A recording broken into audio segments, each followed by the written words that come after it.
जय हिंद दोस्तों, स्वागत है आपके अपने चैनल इंडिया क्राइम एक्सप्रेस में। इस समय हम लोग जनपद गोरखपुर के ग्राम सभा जैनपुर के रामनगर चौराहे पर उपस्थित हैं, जहां पे पूर्व राज्य मंत्री और पूर्व विधायक जितेंद्र जायसवाल और पप्पू भैया के पूज्य पिताजी के चतुर्थ पुण्यतिथि के अवसर पर निःशुल्क नेत्र चिकित्सा शिविर का आयोजन किया गया है। तो देर न करते हुए दिखाते हैं यहाँ का पूरा कार्यक्रम, कैसे नेत्र चिकित्सा शिविर लगाया गया है, कैसे दवाओं का वितरण हो रहा है और इसके साथ ही साथ जो जिन मरीजों का आँख का ऑपरेशन होना है उनका निःशुल्क ऑपरेशन भी किया जाएगा, उनको दवाएं भी वितरित की जाएंगी और ये कार्यक्रम चलता रहेगा अनवरत। जिस हिसाब से पूर्व राज्य मंत्री जितेंद्र जायसवाल और पप्पू भैया ने बताया है कि ये हर साल ये कार्यक्रम चलता रहता है। नेत्र शिविर का जरूरतमंदों की मदद की जाती है और उनके नेत्र का ऑपरेशन कराया जाता है। तो पूरा कार्यक्रम दिखाते हैं, बने रहे हमारे साथ, देखते रहे इंडिया क्राइम एक्सप्रेस। सर ठीक है।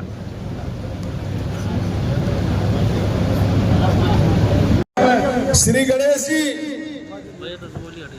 आप लोग आकर के बना करके स्वागत करते रहे।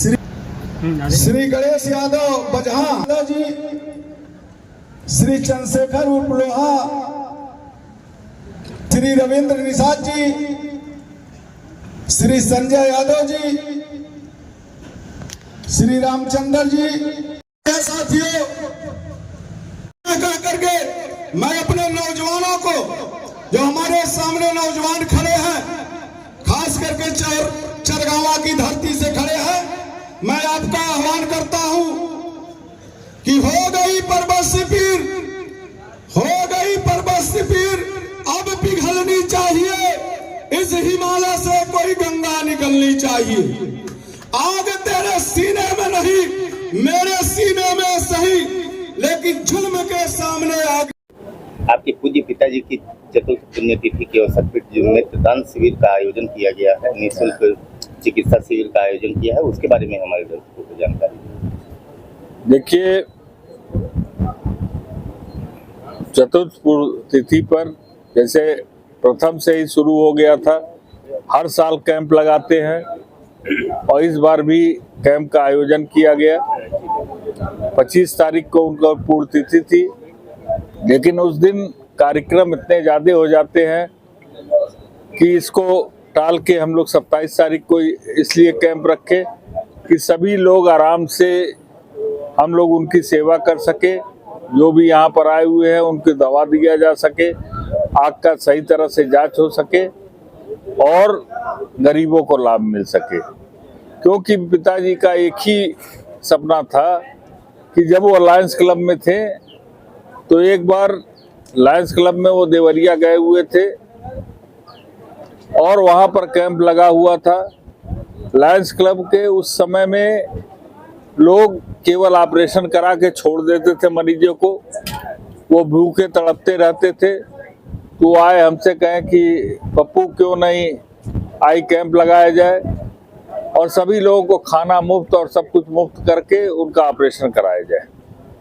तो पहली बार पादी बाजार में ऑपरेशन हुआ, उस समय केवल 29 लोगों का ऑपरेशन हुआ था, लेकिन उसके बाद लगातार बढ़ता रहा। 25 साल तक ये कैंप चला, जब तक कि सरकार द्वारा इस पर रोक नहीं लगा दिया गया कि खुले जगह पर कैंप नहीं होगा, तब तक ये कैंप चलता रहा और लगभग 400-500 लोगों का ऑपरेशन पादी बाजार होता था, हर साल होता था और लगभग 15 दिन तक 10 दिन तक ये लगातार ये सिलसिला चलता रहता था और आखिरी में उनकी विदाई होती थी। डीएम चाहे कमिश्नर कोई भी आता था, विदाई होता था, उनको चश्मा, कंबल, खाना पीना देकर, पूड़ी हलवा देकर उनकी विदाई होती थी।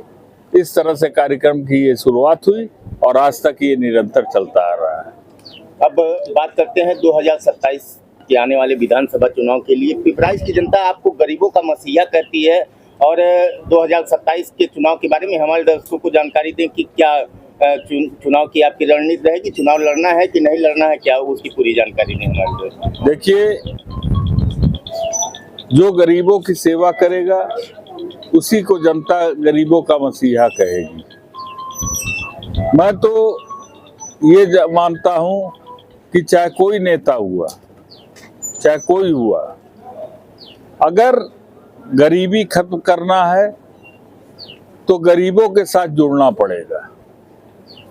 क्योंकि गरीब जो है, अगर गांव में 10 आदमी अगर बड़े आदमी हैं और 10 आदमी ये संकल्प ले ले कि हम लोगों को 2-2, 3-3 लड़कियों की शादी 1 साल में अपने गांव में करानी है, तो बताइए ये परंपरा गांव के लिए भी अच्छी रहेगी और गरीबों का इसमें भला भी होगा।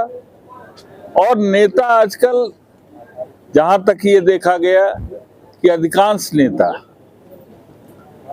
चुनाव लड़ने के बाद पैसा कमाने में लग जाते हैं, जमीन जायदाद हड़पने में लग जाते हैं।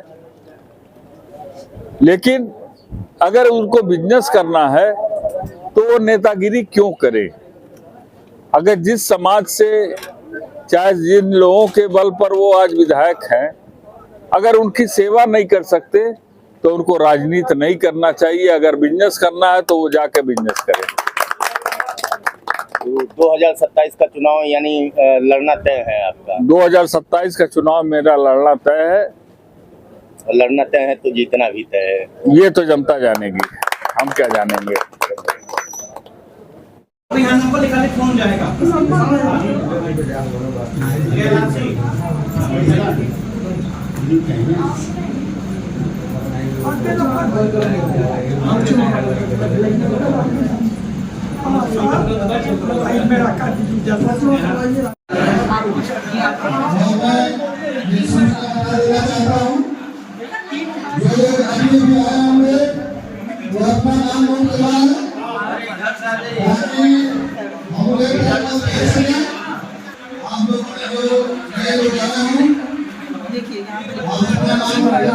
इधर देखिए चाचा।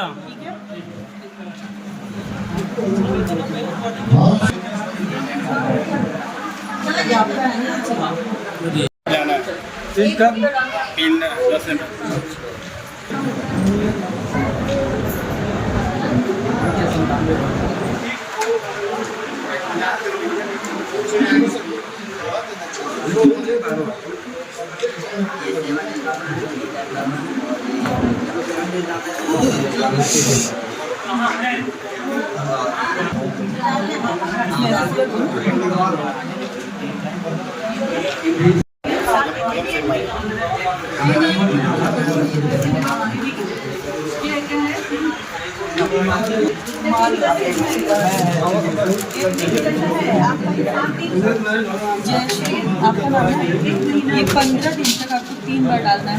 देखिए 1, 2, 3, 15 दिन तक ये डालना है। और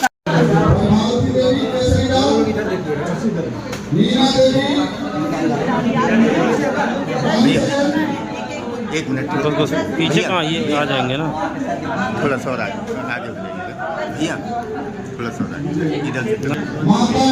नौजवान साथी, ये आ जा रहा है ना। आप सभी लोगों से प्रार्थना है कि आप लोग अपना स्थान लेकर